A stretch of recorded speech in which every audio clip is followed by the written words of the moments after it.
I don't care about you enough to want to destroy you. People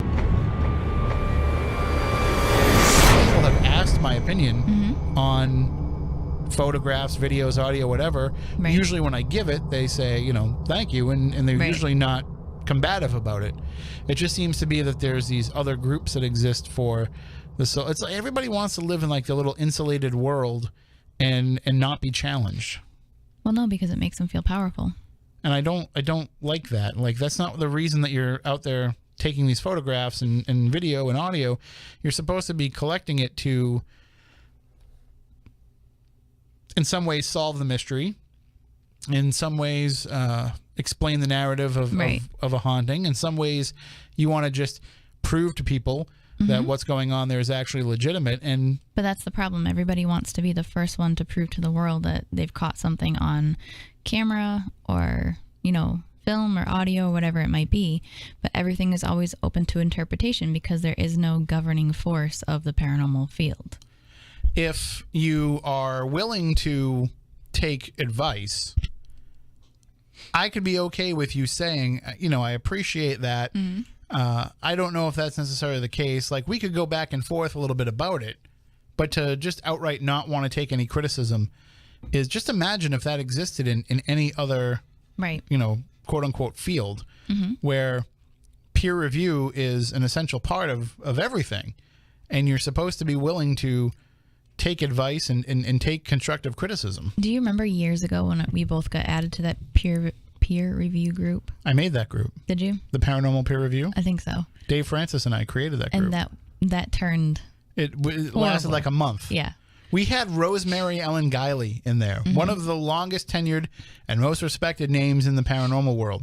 We had her in there on a daily basis, judging, not judging, but offering criticism and offering possible explanations for anomalous things in photographs. And her word wasn't good enough for people. I was like, go look at that book on your shelf. That's written by her. Yeah, it's just bad. So we ended up having to close the group up because, you know, we got torn apart and called paranormal bullies, and like, here's the thing. You're trying to help, but they don't want the help. They just want to do things their own way. I'm going to put this out there, okay? I'm going to put this out there to everybody that's listening that's a paranormal investigator.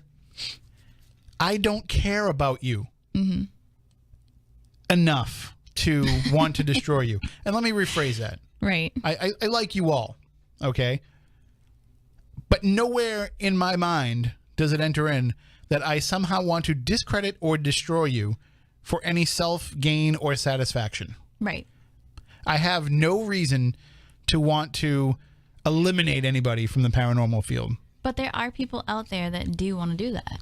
Of course. There are people out there that just, you know, it gives them a sense of control and power to do that to other people. But I am not one of those people. Right. And if I am telling you something, I'm telling you this based on my own experience and knowledge and trying to help you know those things as well. I don't want to bury anybody. Right. If I did, I would not do it by judging their photos. No. There's many other ways that I could bury somebody if I wanted to try to bury somebody. Yes, there is. And I certainly would not tell you, if I was trying to bury you, I wouldn't be telling you under the guise of teaching you, which is what I'm trying to do.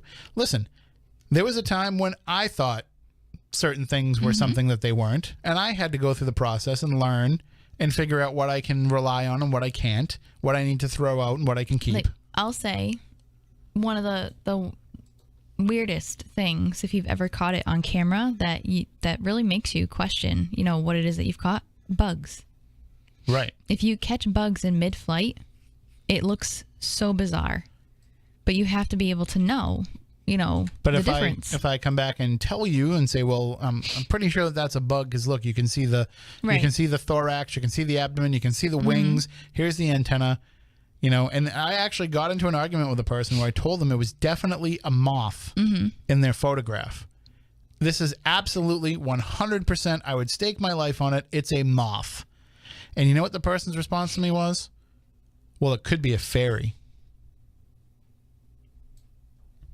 Okay, maybe it is. But if it's a fairy that looks like a moth. Because I'm trying to explain to you this is a moth. I don't think the two look alike, but what do I know? It's mind-boggling. My friend caught one time that... A moth or a fairy? No, I'm not really sure. Okay.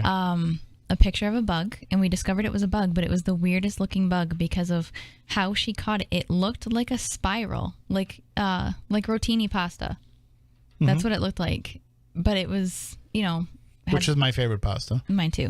But it was weird. How do you catch something? Too. Sorry, I'm falling down. Food. We haven't talked about food yet. It's not Spooky Snack Coast yet. I had linguine and pesto sauce earlier. Did you? Yes. I'm starving. I didn't eat dinner. Anyway. So if I have anything green in my teeth, it's pesto. I'm not going to judge you. I've known you way too long. But it was a spiral bug, and I have no idea. We looked it up, and we ended up finding out what type of bug flies in a spiral like that. And we found it, but just the way that it worked and how we caught it, you just never know.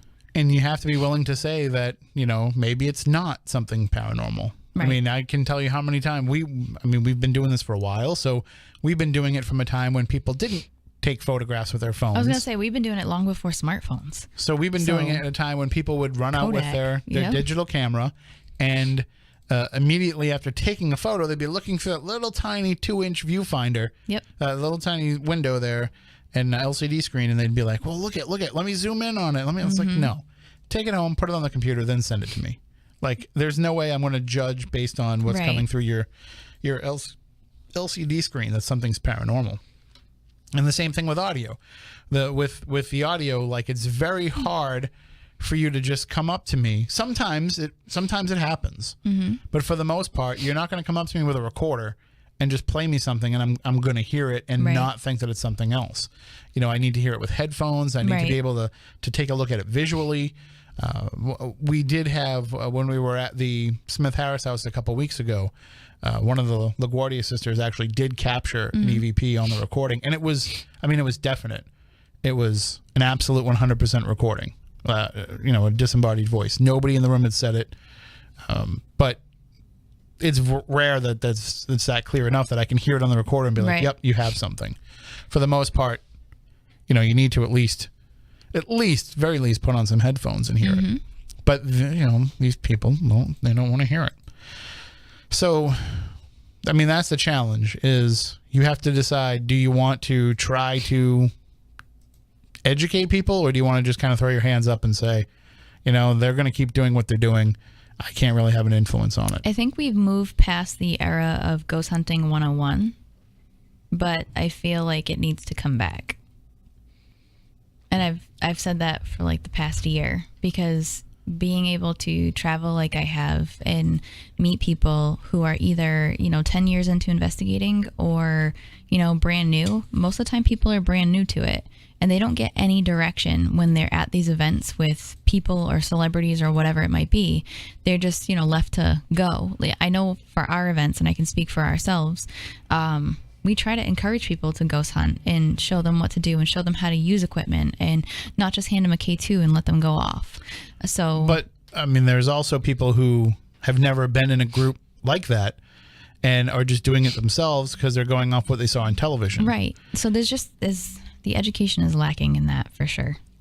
TV doesn't show everything. When we started doing this, or at least when we started doing the show, there were courses that you could go out and take. Like Keith and Carl Johnson and Sandra Johnson were out teaching a Paranormal 101. TAPS had a regular Paranormal 101 at their headquarters in Warwick.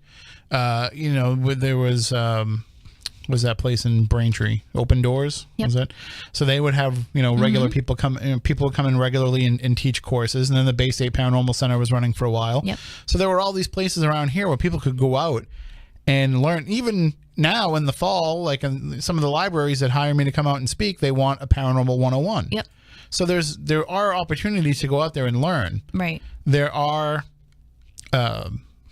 plenty of episodes of this show, for example, that we've done where we've tried to train people on some things. And there, there was always talk about we should do a paranormal training video series. Right. And put them up on YouTube and all that stuff. It's like, but if you do, all you're going to do is get criticized by everybody else. Correct. about, like what makes you the authority. We're not trying to be the authority. We're just trying to help people. It's no different than when a guy who knows how to replace a transmission makes a YouTube video showing somebody how to replace the transmission. Right.